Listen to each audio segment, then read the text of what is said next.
বজালীৰ বিশিষ্ট ব্যক্তি গংগাধৰ কলিতাৰ বিয়োগ। মডেল ইংলিছ স্কুল পাঠশালাৰ প্ৰতিষ্ঠাপক অধ্যক্ষ গংগাধৰ কলিতাৰ মৃত্যুত শোকৰ ছাঁ। বিভিন্ন দল সংগঠনৰ লগতে বিশিষ্ট ব্যক্তিসকলে শোক প্ৰকাশ কৰে। হয়, বজালীৰ বিশিষ্ট ব্যক্তি গংগাধৰ কলিতাৰ বিয়োগ। প্ৰয়াত গংগাধৰ কলিতাৰ মৃত্যুৱে মৰ্মাহত কৰিছে উক্ত অঞ্চলৰ প্ৰতিজন সচেতন লোকক। উল্লেখযোগ্য যে উক্ত অঞ্চলৰ বিভিন্ন অনুষ্ঠান প্ৰতিষ্ঠানৰ লগত জড়িত হৈ সকলোৰে প্ৰিয়ভাজন হৈ পৰিছিল প্ৰয়াত কলিতা। ইপিনে বজালীৰ ঐতিহ্যমণ্ডিত জালিখাটা কলিবাৰী থানাৰ পৰিচালনা সমিতিৰো সভাপতি আছিল প্ৰয়াত গংগাধৰ কলিতা।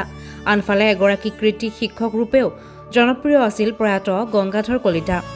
উল্লেখযোগ্য যে থান পৰিচালনা সমিতি মডেল ইংলিছ স্কুল পৰিয়ালৰ লগতে মন্ত্ৰী ৰঞ্জিত কুমাৰ দাসৰ শোক প্ৰকাশ গংগাধৰ কলিতাৰ বিয়োগত।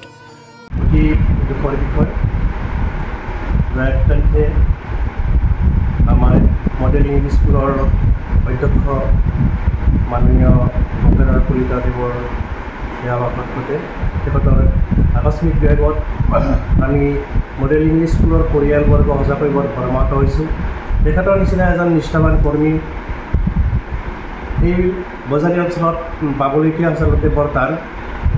মই তেখেতক অতি নিবিড়ভাৱে 2021 চনৰ এপ্ৰিলৰ পৰা পাইছোঁ আৰু ময়ো এই 2021 চনৰ এপ্ৰিলতে এইখন স্কুলত আহিছিলোঁ আৰু তেখেতৰ সান্নিধ্য এনেকৈ পাইছিলোঁ যে প্ৰতিটো কথাই তেখেতে সূক্ষ্মভাৱে বিচাৰ কৰিছিল আৰু পুংখানুপুংখভাৱে এইবিলাক বিচাৰ কৰি এই সকলোবিলাক কামত আগবাঢ়িছিল।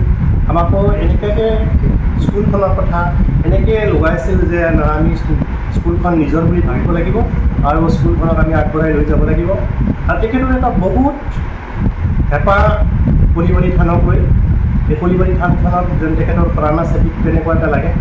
সদায় স্কুলৰ বিভিন্ন কাম সামৰিও তেখেতে প্ৰায় কলিবাৰী থানৰ এবাৰ হ'লেও তালৈকে যায় আৰু তাত গৈ ৰাইজৰ বাবে বিভিন্ন ধৰণৰ কাম কৰে। স্কুলখনত তেখেতৰ এজন আত্মাই আছিল।